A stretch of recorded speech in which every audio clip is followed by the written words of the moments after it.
Well, the Blazers went into Cleveland and went blow to blow with the best team in the NBA, and they almost left Rocket Arena with the upset victory. Your Portland Trailblazers fall to the Cleveland Cavaliers in overtime, 133 to 129. Welcome into the fifth quarter. Chris Burkhardt here with you. If you want to join in on the conversation with us tonight, grab your phone. 503-248-0620 is the telephone number. You can also go to youtube.com, type in Rip City Radio, and get in on the chat there as well. And this game, my friends, it was great.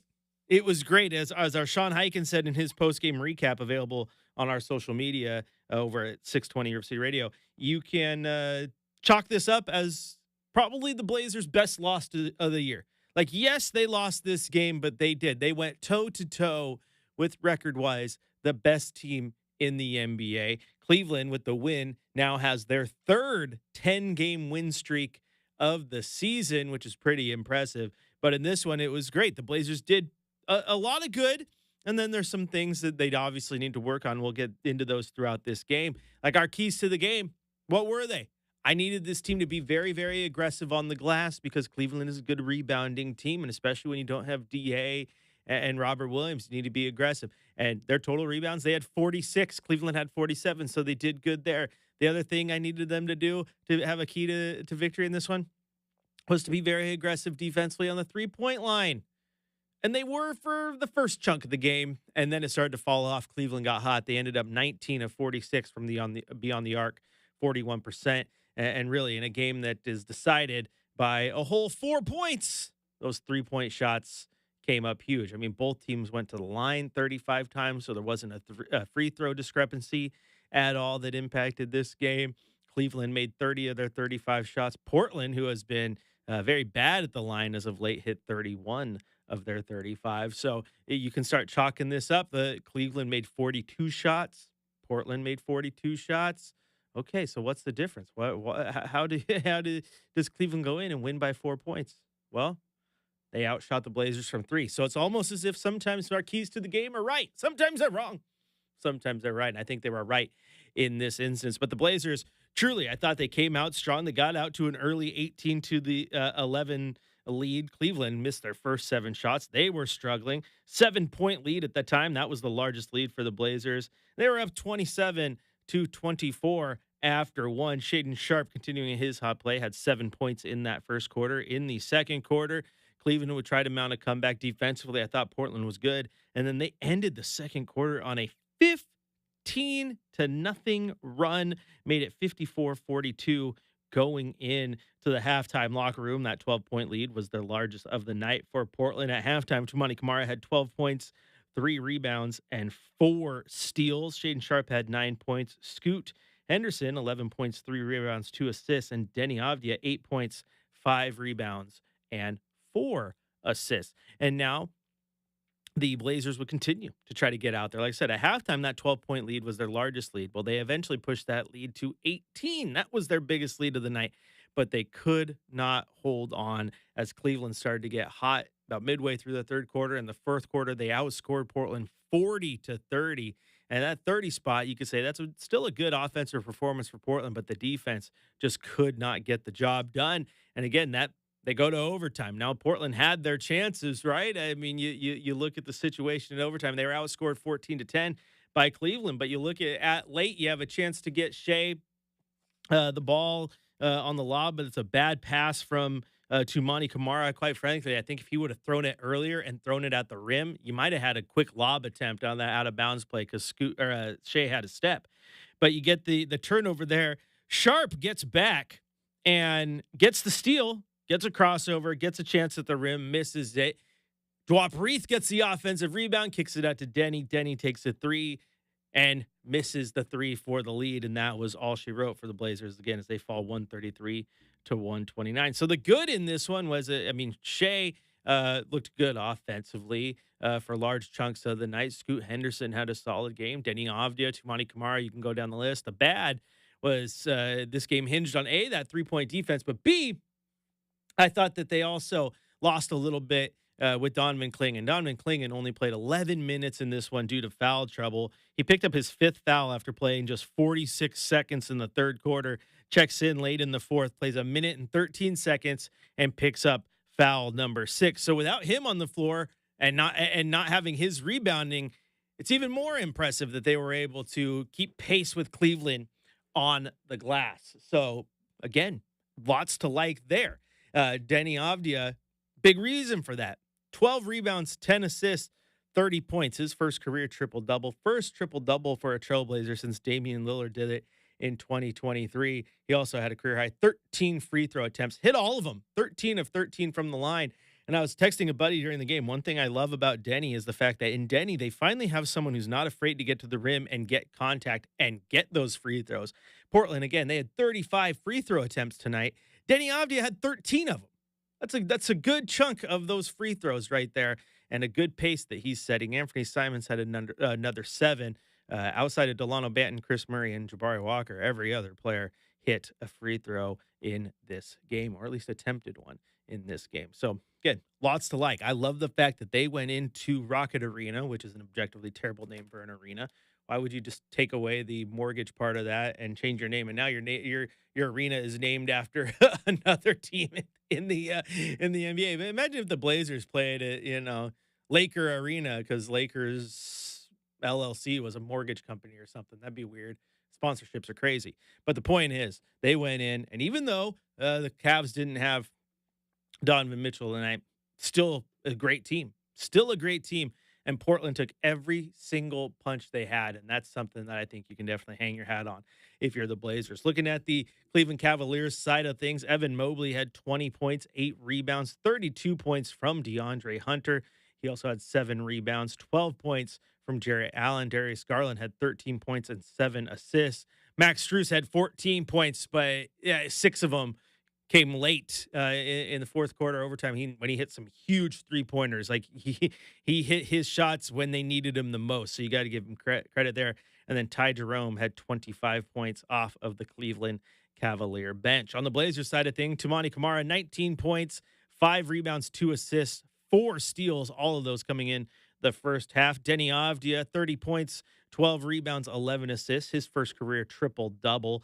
Donovan Clingan, as we mentioned, he fouled out after playing just 11 minutes. 4 points and 3 rebounds, no block shots. So not a great game for DC, who just could not get in a rhythm. Anthony Simons, 27 points, 7 of 7 from the free throw line, 4 of 12 from beyond the arc. He also had 2 assists, 18 points from Shaedon Sharpe.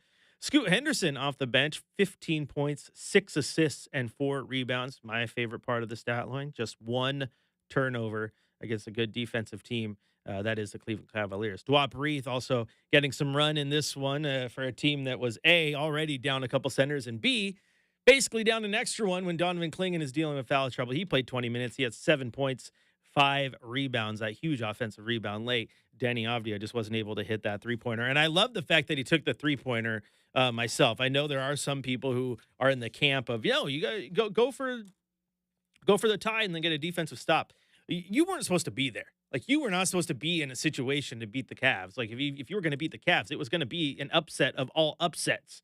And the fact that they had that chance late, you got to go for the win, in my opinion. I think it's absolutely the best thing to do. The shot just didn't fall. Is what it is. Great game for the Portland Trail Blazers. Again, if you want to join the conversation, 503-248-0620 is the telephone number. And, of course, you can go to youtube.com, type in Rip City Radio, where Kobe, an Oregon movie guy, Daniel, Timmy Hammock, Rachel, XC Depp, who joined us this morning from South Carolina. Everyone's holding it down. Pretty awesome. I'll get in there and talk to you guys in just a little bit. And again, we can go out to the phone lines too, where Bijan in Beaverton has been waiting patiently. Bijan, welcome into the fifth quarter. What do you got for us today? Hi. Yes, it was a very, as you know, very entertaining game, and it was extremely competitive, throughout the game. And I noticed that Cleveland, they're very sharp shooting from the 3-point line. Mm-hmm. Oh, very. And yes, extreme. They have a lot of good 3-point shooters. But one thing I noticed is that the players on both teams, especially Portland, they played really good. But there were some parts of the game where there were some critical stretches where they should have done challenges, especially in the fourth quarter, and that really would have taken away Cleveland's momentum. And if they would have, done that challenge, I think the foul was on Klingon. It would have really been good for Portland. It would have slowed Cleveland's momentum, and it would have enabled them to probably win in regulation. Well, Bijan, thanks for the call. And yeah, I get what you're laying down, man. When you get into those tough situations where those fouls are definitely questionable, sometimes you got to risk it. And of course, we've seen Chauncey Billups, right? Sometimes he challenges like the craziest call, like, yeah, what are you doing here? And then sometimes there's no challenge when you're like, probably should be challenging this one. And again, the biggest part about this one was, as we talked about in the pregame show, was finding a way to get Cleveland a little bit wobbly, get the train wobbly on the tracks there. And like you're talking about, getting those challenges, winning those, knocking their momentum, that's how you do that. And that's how you got to beat a really good Cleveland team. And as you mentioned, their three-point prowess, they are very, very good at the three-point line, one of the top teams in the NBA in that category. I thought the Blazers played good on them for the first, half of the game. And then second half, they really started to at least focus on trying to get that. At least it felt that way watching the game. In the first half, they still got 20 three-pointers up, which is still a lot, right, Cleveland? But they ended the night with 41. So they buoyed it out. I mean, it was a good balance all quarter or all game long. But the second half of that game was when they started to hit them, right? And then in overtime, they go 2 for 5 in overtime. So, second half, they were hitting them more. They were still taking them because the defense was there. But, yeah, they started to hit them a little bit more. And that was a key to the game going into this one. And I thought Portland did kind of the best they could. In this type of situation, it's like when you lose a game to the best team in the NBA and you battle like you did, you take that. Like Arshawn Hyken said, that is the best loss of the year. And I've said all year long to you guys, like, if you lose, I don't care. Right? I think the team is showing improvement. How I care, or what I care about, is how you play. If you play bad and you roll over, that's not what you like to see. We've seen that, right? Utah, Memphis, season opener against Golden State was bad. That Memphis one, that was the bad one. That was where no one showed up. It was just a weird game. Vibes were off. No one was focused. The spirit was bad. It was just terrible. A game like tonight, everyone shows up. Everyone shows out. And that's what I like. It's like I talked about with our cold hard facts about the rebuild is not busted, like some people say, because the young guys are doing so well, right? You can look at this game and say that the Portland Trailblazers went toe-to-toe with the best team in the NBA on the backs of Denny Avdia, Tumani Kamara, Shaden Sharp, Scoot Henderson. Yeah, Anthony Simons is a vet who had 27 points too, but you look at the stat line. Those young guys that everyone's telling you are the future of this team, they showed up in this one, and that's huge. That's why, yes, it was a loss, but you can say it was a good loss. Once again, if you want to join the conversation, 503-248-0620 is the telephone number. You can also go to youtube.com, type in Rib City Radio, and get in on the crazy chat there where everyone likes to talk everything. They like to talk basketball games. They like to talk WWE premium live events. They like to talk food. It's just one big happy community over there, and we have fun. But this is the fifth quarter. We're going to take a quick little break. When we come back, it's time for our drive of the night and our shot of the night, and plenty of more breakdown of this game. Once again, your Blazers go to Cleveland, take the Cavs to overtime, ultimately fall 133-129. This is the fifth quarter presented by Coors Light on your home of the Blazers, Rip City Radio 620.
It's time for the fifth quarter drive of the night on your home of the Portland Trailblazers, 620 Rip City Radio.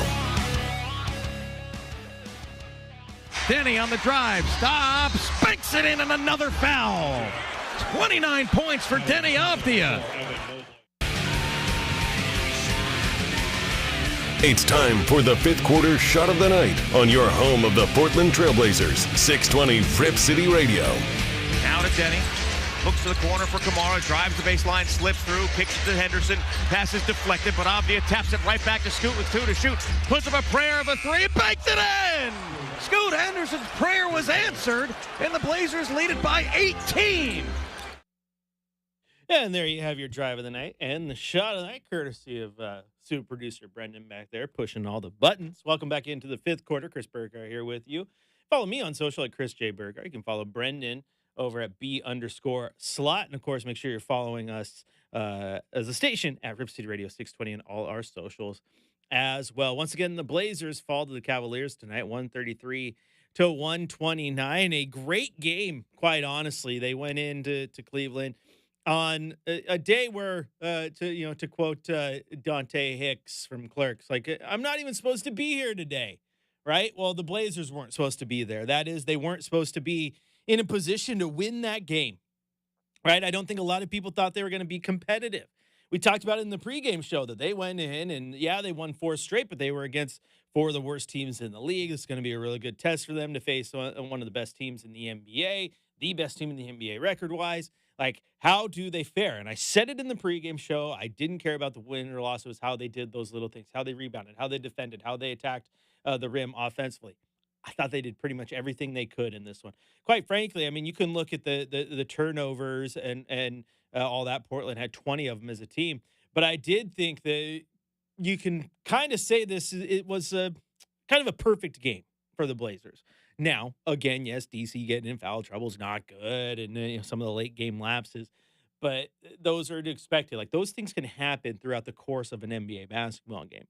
But the Blazers had to play a very, very good game, one of their best games, to be in line and be in contention with this Cavaliers team. And again, I think there are a lot of Cleveland fans who sit there and are probably on their drive home right now, breathing a sigh of relief, going, "Oh boy, we didn't drop that game," right? Because they very well could have. Portland played well. They outplayed them for large chunks of that game, got out to that big lead, and Travis kept saying the entire broadcast, like, this Cleveland team can come at you and score in bunches and erase your lead really, really quickly. And they tried to do that, and then they did do that. And again, I felt that Portland still found ways to keep punching back, kept punching back, get to overtime, take the lead in overtime. Cleveland gets it back. Like, they didn't roll over, and I love that about this team in this game. And again, I thought overall they played pretty well. Also, over on the YouTube chat, we jumped into the conversation of spam, right? Obviously, you guys know I'm an Islander, and I love my spam, the spam pineapple, old family recipe for steamed hams. Simpsons reference, if you get that, is one of my favorites. And of course, Timmy Hammock chimes in. He's like, I've seen this thing in Moda that's like spam with rice wrapped in seaweed. Yeah, spam musubi. If any of you know what food, not a food cart, but what vendor that is sold at, let us know, because I will be picking some up next game. I did not know. See, I get very busy at a game, right? Host a show, go to Media Row, do my daily talk with Timmy Hammock when he shows up to say hi, because he can't leave me alone. And we have, and then I go about my way, have to do it. If I knew there was spam musubi available at Moda, my paycheck, I'm putting a chunk of every paycheck allocated to getting some spam musubi while I'm there. So yeah, we need to find out which vendor is selling that bad boy, because I need some. Timmy says, try the Hawaiian place by the main fan shop. All right, I'm gonna do that. I'm gonna hit it up, because that's good. If you've never had spam musubi, try it. If you've never had spam forever or ever because you knock it all the time, have it. It's good. Like I said to to Timmy in the chat, I love when I go to Hawaii and I can get spam at McDonald's. Walk through, like, I love the breakfast menu at McDonald's. If you've ever paid attention, over here you got your pancakes and your sausage McGriddles. Well, you got that in Hawaii too, but you can go through McDonald's drive-through and get spam and eggs. I did not know them. Oh yeah, Really? Oh, Interesting. I've yeah. always heard McDonald's in other countries has different palates, but I've never heard of different states. So that's super cool. Well, Hawaii is, I mean, yeah, it's a different It's the goat state, but state. I Let's mean, let's not get it twisted. let's go count how many countries are closer to America than Hawaii is. Like, It's true. and then Freya and me chimes in on the chat too. Says if the Jazz win felt like a loss, which a lot of people said that because it was way closer than it needed to be. Then this loss felt like a win. That's true. I definitely believe that. Maybe the two buoy each other out because, like I've said, again, it's more so about how the team plays versus the end result as this team continues to rebuild. And this was a game that you can sit there and see so much that you like. Again, I'm not saying it was perfect because there's still plenty to look at and go, oh gosh, wish they would have fixed that. Need to fix that. Need to fix this. But overall, very good game. We got free basketball. You got overtime. And I think most Blazer fans sat down for a game that they didn't expect to be competitive or that, like, oh, I'm going to watch this game, but we'll see. Hopefully it's not over by halftime. Hardy har har. And then they strapped in for, 2.5 hours and enjoyed their Sunday watching basketball. So, again, good job by the Blazers. Took the L in the column officially, but I thought it was a win for how they played. If you want to join the conversation, youtube.com is one way to do it. Get in on the chat there. You can also go and pick up your telephone, dial 503-248-0620 to get in on the phone. Where right now we head out to our buddy Victor. Victor, welcome back into the fifth quarter. What do you got tonight? Thank you, Chris. Well, as you said, you mentioned the most important things. I think they basically they couldn't capitalize, at the end of the game. That is one thing, but I want to break it down in details, and you won't believe that. Well, I don't say I'm the best one, but I think I believe myself. What it is, you see the lob to the Shaden Sharp, that the lob under the basket. That's one problem. The other problem is, I think the coaches. I don't know about. I don't believe in the. We have many like assistant coaches. I know what they are doing. They make some comments. They don't make the big decision. What I'm saying is, when you see Shaden Sharp. That lob and then the other kind of a lob or pass from Avia that ended up Shaden Sharp couldn't catch it. The people now they believe when they see Shaden Sharp, everybody believes well he's going to catch the ball. He can jump like 10 foot in the air and they can do it. But as Michael Horton, one of the best analysts, Michael Horton, said we have to look at the awareness or situational awareness. That's a good from Michael Horton, that comment. What that means is we know the Shaden Sharp, they can fly in the air, but it depends where he's located. I mean, he's under the basket, number one, and there are two other guys, there are two taller guys. Or one is taller than him. That's number one. That was a bad execution by the coaches. The other one is anytime you see the, Shaden Sharp is running around, you can lob to him. No, because, the physical science, Chris. The best basket player when they can jump high, when they have the ball in their hand and they go for the dunk. It's obvious. Everybody knows that. When you have ball in your hand, your physical legs or energy is gonna bring you to the maximum height. Not when you are going backwards, sideways, and you put a lob to him. So that was two situations that they missed, and that was 4 points. And another thing. No. Here's the thing, Victor, and I appreciate the call as always. But you're talking coaching and situational awareness. That lob that ended up being a turnover, that wasn't coach's fault. That was Tumani. Quite frankly, he threw that ball way too late and then should have realized that it wasn't the right pass to make. I thought, quite frankly, that if you look at the replay, they showed the baseline angle on the opposite side, And if you look at that, I thought Shea made a really, really good break to the basket, got through the defense. And if you would have thrown that pass earlier, straight at the rim, he's probably getting up and getting there before the defense has time to react. By the time that pass was inbounded, defense was already in a position, and the pass was a little underthrown too. Like, it was more like trying to get it into Shaden rather than going at the rim, going for the lob. So I think you could have had the lob there if you threw it.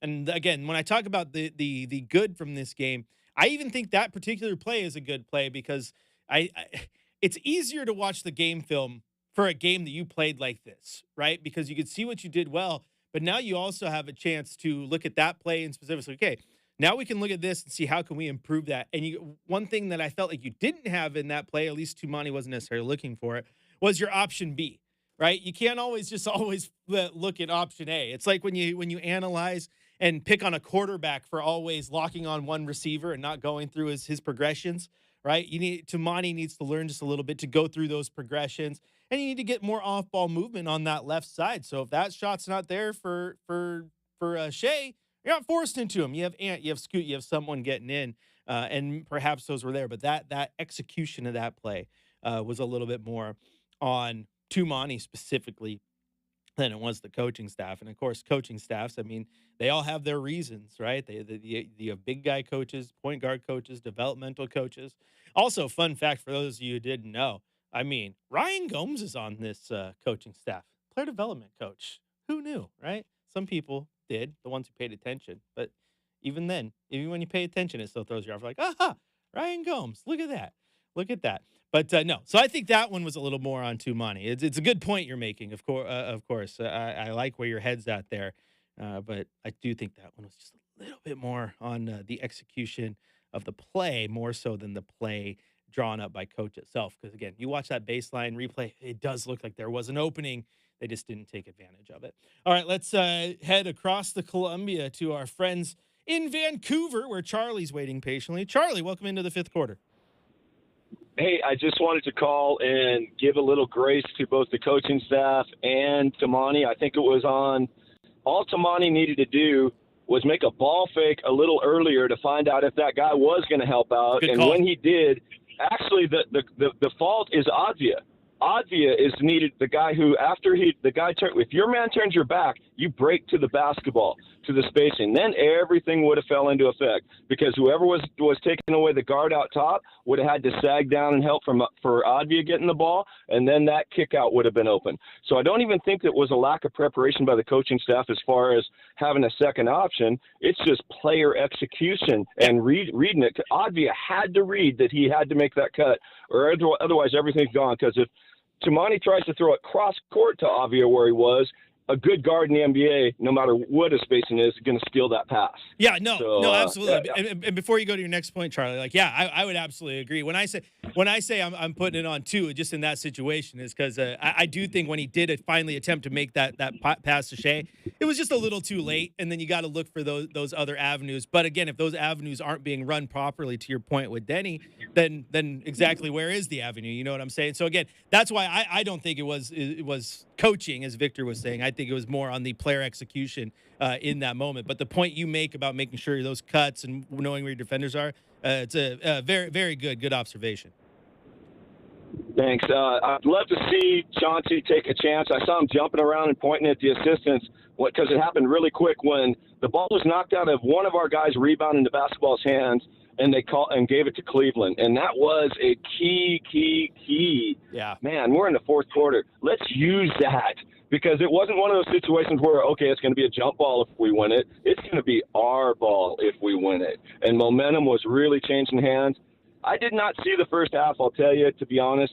I only watched from the middle of the third quarter on. But that was unless the Blazers really got a lot of breaks in the first half, it was a really poorly officiated game because they did everything they could. I mean, Michael actually brought it up finally when one of the guys, Adia was going to the hole, and he goes, "I think you could have put a saddle on him for all that he was riding him." They called the wide at the end. It's like, okay, I gotta call this. See, it was like 8 or 9 calls in a row, and no calls are just as important as calls, and so many no calls were happening. It just kind of reminded me that the NBA is more theater. Okay, keep the fans in the into the game. Sorry, keep the TV audience into the game. Keep those channels from not turning away. I was frustrated, but proud of the Blazers. No, Definitely. man, I am too, Charlie, and I appreciate the call as always. I just it makes me miss when Holton is pushed onto TV and we miss him on the radio because when you said that whole put a saddle on him, like I heard it, even though you were talking, I heard it in Michael Holton's voice. Like I could his analogies and metaphors are just so good. And they're always just at the right time, and they just always hit. So I'm glad you brought that one up too. Like I could just totally hear him just dropping it. I wish I had a Michael Holden impression. I don't have a good one, but yeah. Oh, you could have put a saddle on him the way he was riding. Like I could totally hear it. Like one thing I will say about this Blazers team, man, whether it's the TV side with Lamar and Kevin, and the radio side with Holton and Travis, and then obviously the moving parts every once in a while when someone has to miss the game. But man, I think you're pretty lucky. Our broadcast crew is pretty awesome. But I'm gonna remember that one. Put a saddle on him. Way he was riding him. All right, I guess we're gonna stay in Vancouver where Brenden's calling in. Brenden, welcome into the fifth quarter. How's it going? It's going well. What do you got for us tonight? I just wanted to talk about Donovan Clingan fouling out today. He only, played, a minute and a half and got his second foul, sixth foul. It was right. It felt like it needed to be talked about more. I don't know. I missed part of the first half and was really just kind of concerned about him fouling out like that. Yeah, well, I think in this situation, Brenden, you're not the only one going, oh, my gosh, why is he fouling out? He only played 11 minutes, gets 4 fouls in the first half. He plays I wrote it down in my notes. He played 43 seconds in the third quarter before he picked up his foul, and then fifth foul, and then he picked up his sixth foul, a minute and 13 seconds of playing time in the fourth. So part of it, I just think this Cleveland team really challenges him because even their big guys move extremely well, right? And so they're putting him into some of those positions where he needs to kind of understand what he can and can't do. And one thing I've noticed about DC a little bit is sometimes he still makes some of those. I'm not saying he did them tonight, but he makes some of those boneheaded fouls that you're like, okay, he's a rookie. I get it. You're going to learn. Like he had one a couple weeks ago where the defender gets by him and he follows him. And if he would have just followed him and up to the basket, he has a perfect from behind block, especially with his prowess. But instead, he swiped down to try to get the steal.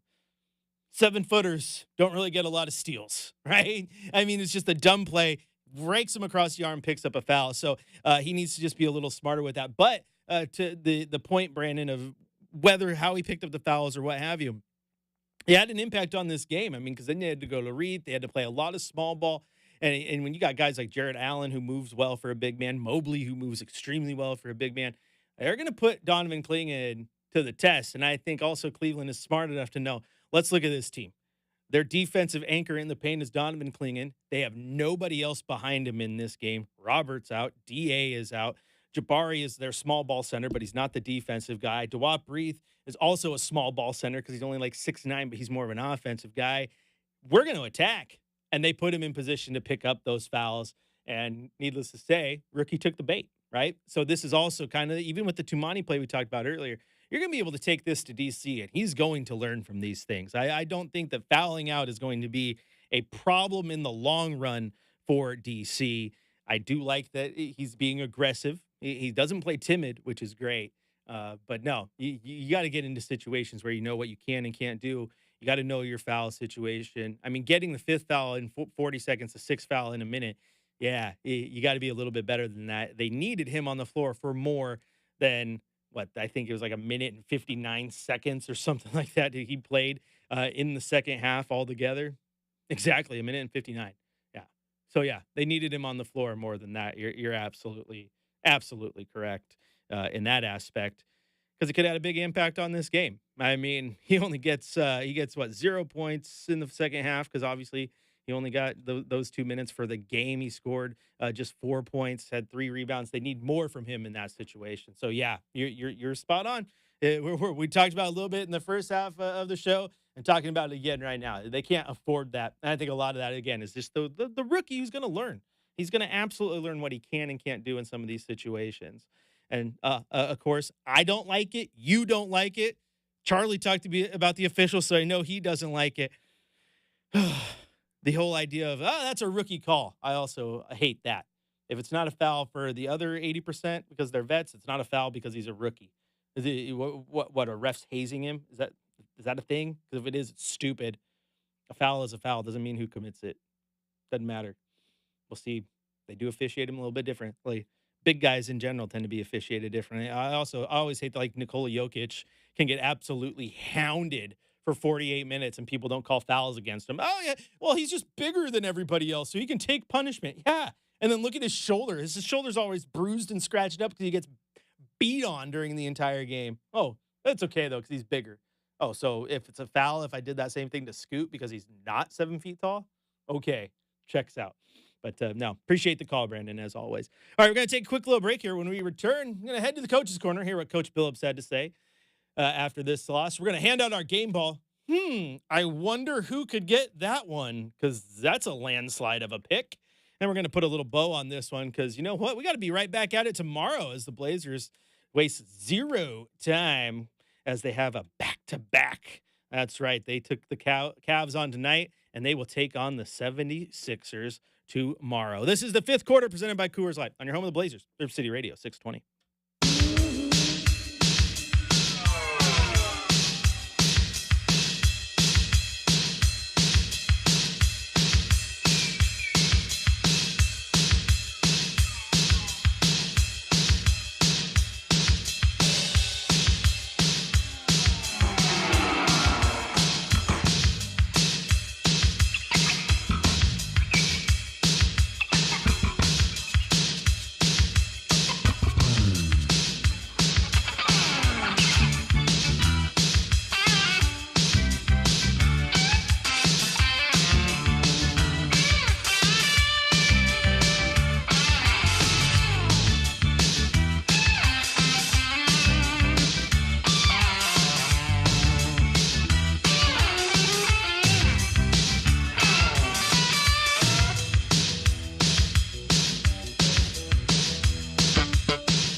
For the latest on tonight's game, we head to the Coach's Corner with Chauncey Billups. It was up most of the game, knowing that obviously this team is going to fight, but we were fighting as well. Some critical mental errors, at the end of regulation, just defensively, that really kind of cost us. But man, our guys played amazing. They really did. I mean, clutch baskets, clutch stops when we needed them sometimes. You play almost the whole game without Donovan. 11 minutes he fouls out. That was a tough loss for us. But it was just the whole time. He could never really get any rhythm. We needed his rim protection in a major way. But all the guys played well. We fought our butts off. Denny Avdia, unreal with his first career triple-double. I mean, he left it all out there. What did you think of his performance? Yeah. Denny was great, man. He was great the whole time. We needed every single one of them. We did a really, really good job of attacking these guys and getting on the free throw line, which was one of our points of emphasis. Obviously, Denny going 13 for 13 from the line was a big deal. It's one way to slow a team down, but his first career triple-double was, we needed all of them, and I really thought that last shot he shot was good. I purposely didn't call a timeout. I mean, he's having a game. He's rolling. He got the shot that he wanted. Obviously they were playing him for the drive, so I thought it was good. I mean, we got a good look on it. I was happy about that. What did you think of your defense tonight, Coach? Particularly end of the first half, start of the second half. I think you guys held them scoreless without a field goal for for 7 minutes. It really seemed like you guys were on the string tonight. Yeah, I thought our defense was great. Obviously, you come in here and the team scores 133 points on you. That you might think that it was a problem with our defense. I don't think it was. I really don't. They have the best three-point shooting in the league, number one offense in the league. But I thought we did a really good job against them. By and large, I mean, they get 24 points in one quarter, 18 in another quarter, and this is a team that can score 45 on you in a quarter. So our defense was excellent. I really did. But to win close games against elite teams, you got to do it from the neck up, man. You got to outthink them. You can't make critical mental errors at the end of games and expect to beat really good teams. So how do you come away from this one? I mean, I feel like earlier in the season, we've been like, hey, we played well. I'm glad with the effort. But it seems like at this point, you're expecting maybe a bit more from that now. Well, yeah. I mean, we played good enough to win this game, and I don't care about another team's record. If you play good and you play good enough to win, I want us to win. And if we don't, I'm disappointed in it. I'm not disappointed in our guys. At this point, we just didn't win the game because we played good enough to win the game. But this is, it's one of those, you're going to gain so much experience in a tough dogfight like this for a lot of our young guys. So you need these kind to learn from, So I'm really proud of our dudes and how hard we played, but I want them to also be disappointed that we lost this game. I really do.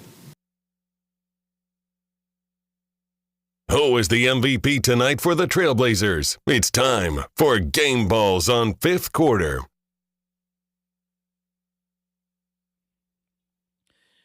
All right, there is no suspense here. Who does the game ball go to in this game? I don't know. How about the guy who had his first career triple-double? Denny Avdia, 30 points, 12 rebounds, 10 assists. Shout out to one of our commenters in the pregame show who came in and said, yeah, Denny's dropping 40. Okay, he didn't drop 40. He did. He didn't drop 40, but he did come close and had arguably, I mean, not really arguably, first career triple-double. That's his best game as a Trailblazer. Pretty nasty stuff. So good call there to our commenter in the game day. Very good stuff. All right, that's I think that's gonna do it for the show here. We gotta get out of here because you know what? We're not used to this. We get a nightlife. I don't know what that means when you're pushing 40. Wife, kids, that stuff. Got 3 kids at home. It means I'm gonna be home in time to have a warm dinner. Maybe What's a home cooked meal, Chris? I haven't had one. I have been in town, but I haven't had a home cooked meal in days. It means that maybe playing some Ticket to Ride, having some fun. You're gonna crank a little college football dynasty. Seems like the YouTube chat's eager YouTube chat's talking about it. So once the kids go to bed, the wife goes to bed. Oh yeah, we'll play some college football tonight. I got to get in, continue my run to the top. But But until then, like I said, plenty of Ticket to Ride, some relaxation with the fam. It's going to be nice. And then we'll get right back at it tomorrow, Brenden, because another East Coast game. So make sure you got your alarm set for an early tip-off as the Blazers will be in Philadelphia to take on the 76ers. Tip-off is at 4 p.m. right here on Rip City Radio 620, which means I will have your pre-game coverage starting at 2 o'clock with Blazers game day. To everyone in the chat, to our callers today, thank you so much. Once again, Blazers go into Cleveland, go toe-to-toe with the best team in the NBA. They walk out with an L in the win-loss column, but they walk out with a win in how they performed. And like Chauncey said, you can learn from this. I want the team to be mad that they lost. I want them to be upset that they lost. Because you should be. It doesn't matter whether you lose to Cleveland or Washington. Be mad because you want to win, right? Learn from it, move on. And if they can put up a similar performance to how they played today in Philly, they might grab just another win on this road trip. And we'll talk about it tomorrow. Once again, final score from Rocket Arena. Cavaliers 133, Trailblazers 129. Rip City. I'll talk to you tomorrow.